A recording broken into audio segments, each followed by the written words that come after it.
advancing, and we cannot compare old Oracle. You see, and that's why that kind of mentality has kept us where we are.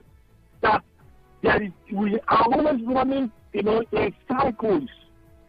And even if it's 10 years democracy, for goodness sake, when you South Africa, the issues around Africa and this thing in South Africa end, even if anybody can say that of the truth, that the white minorities that are in South Africa or before now have already planned and developed South Africa in terms of infrastructure, in terms of every other aspect of development before now. Unlike Nigeria, we are at the point where they were trying to develop. That's why we have the GROs and all that. Maybe big different. And they were yet to come to terms with development of infrastructure and the things that could be working for us. Today, if you go to South Africa and you come to Nigeria, there's a great difference between the two countries. And we keep telling ourselves that democracy that even it's from 1999, when the democracy returned to full force, and that today, as we speak, ordinarily, is a local government. You have local government election in the state. It ought to be one very competitive because it's about level, not to door.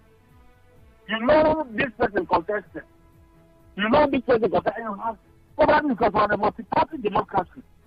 You find like 4, 8, 10 political parties run for these positions at the very grassroots.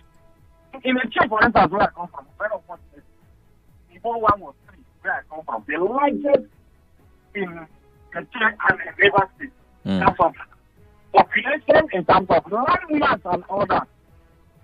And that, of course, like when you go to our territory, for instance, where you are from one ward, if you are from one house, and you are pouring water out of, like, in our place, the water around and want to pour water out. The next water that is dropping across is in another one from Ward 1 to Ward 3. Sorry for those who come from those local governments. But unfortunately, you have to travel from Umebulu, and to almost other parts of the chain around Sokotio, Iguruta, to Numukurushi, and that axis, yes, it's one word. So these other ones, yeah, you could see that from one kitchen to another, the type of kitchens, like, maybe say 20, you will now have like 2 customers coming out from campus candidates, coming out, maybe from different political parties. So if you ordinarily you see competitiveness, right now, some healthy competition, political competitions and all that. But that's not what it is in Nigeria. I never said it's not just, it's just one. But it is full purpose. Of course, when you have the local government system in Nigeria, the local government system ought to provide the people with, governance that are relevant to them and that addresses their major concerns. Because if, for instance, where I come from in Kwerengo, even it is, and in this time, we no longer use pit toilet. Don't say, we use pit toilet, right? Yeah. And then in some liberal areas, they have something that they put together on top of the water, and they go.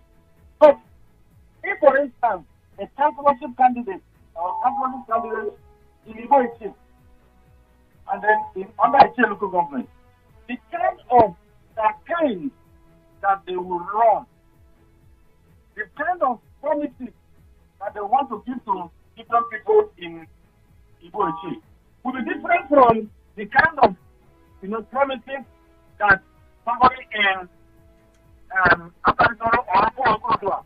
Okay. Also, politics at that level will be different and also very, very contributive.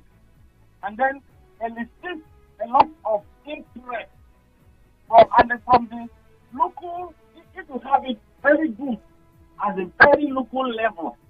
And that will be the point of the beginning of political recruitment. People who now become politicians at that level and have played it very well. All right, Prof. Have become very engrossed in the local governance.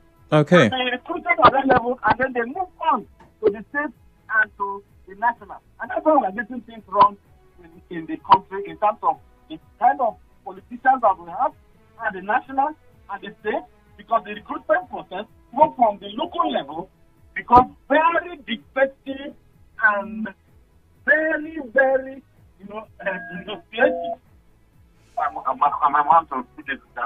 Okay, Prof. I will have to reconnect with you. We want to go into the coverage of the election proper, but you and I still have lots of conversations to hold. We intend to talk about the future of the local government in Nigeria and the political history and practice, how we got to this point. So thank you for your time so far, Prof. I will hopefully in the following hour call you again so that we can look at the historical context. Thank you so much, Oracle, and good morning to Rivers people and Nigerians listening. Good morning to you, sir. Thank you very much. All right. Conversations with Professor Kenneth Weke. He is a professor of politics and governance at Ignatius Ajuru University of Education and a former commissioner with RISIEC. Well, I'm joined by a man who is known to always be on ground. He is a journalist and a public affairs analyst, the one and only Mr. Olalekan Ige Sotonya, I believe. What was that your native name you adopted? For now, everything is on suspension. Okay. I'm trying to choose where next to head to. Just be coming down. Okay. Thank you, sir. Good morning, Mr. Ige. How are you doing? A very good morning. Thank you for joining us. Yes, thank you. So, we've gotten reports from one of our correspondents, particularly about Rumokoro. So there is partial commercial activity going on there. What have you observed so far? Well, I've tried to, excuse me, please. I've tried to drive around this morning. I've been to several places across Port Harcourt and Obiakpo local government areas. I think it's only in very few places I've seen people gather, waiting for electoral materials to arrive so that they can, excuse me, please, so that they can commence voting. Other than that, it's been pretty scanty. People not coming out. And of course, the reasons are very obvious. You understand? There's actually no political contest, in today's local government election. No political contest in the sense that the two major political parties in Rivers State, the APC and the PDP, decided to come together and support each other in different local government areas. And of course, once there is no competition again, once there is no contest, in an election, naturally, people will assume that there is really no need for me to come out. After all, there is no other major contestant, against this set of people. So why should I bother myself to, leave my house and come and vote and all of that? So that's pretty much what has happened. I don't expect that Rivers State has one of the largest voting strengths, in Nigeria. And I doubt whether up to 10% of the voting population of Rivers State will turn out for today's local government election. I doubt it so much. Well, two things. First of all, it's quite early. The observation is from what we've had so far. This is 8:54, which means we are just a little under an hour into the exercise. So maybe moving further down the day, we might have a different story. Secondly, this might set the plot for the perfect David and Goliath. The major parties have decided what they want, but this is the perfect time for that one person who nobody knows that might come from nowhere and sweep it, and everybody say, wow, how did this happen? How did this happen? Where are we going from here? I never saw this coming. There's nothing to suggest that. If you monitor the election in Nigeria, You understand, when an election is taking place. You understand?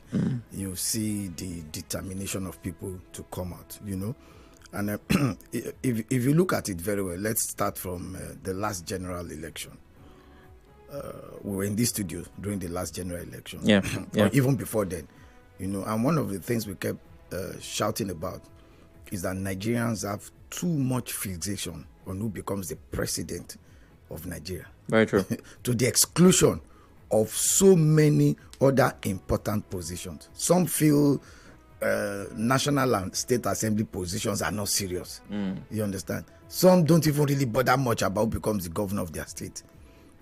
And because of so much fixation on presidential election, a lot of people tend to lose interest in other elections. And you can go back to 2015, go back to 2019, go back to 2011, even for 2007. You find out that Nigerians troop out more on presidential election day.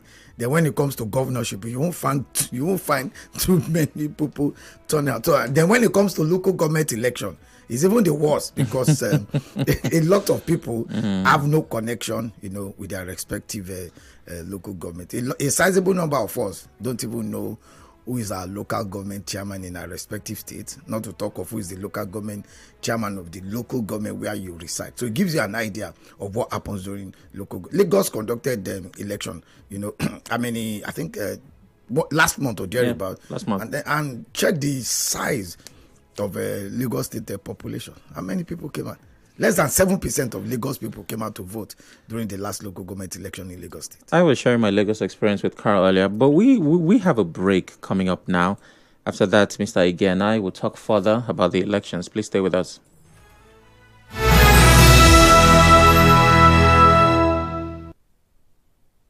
The words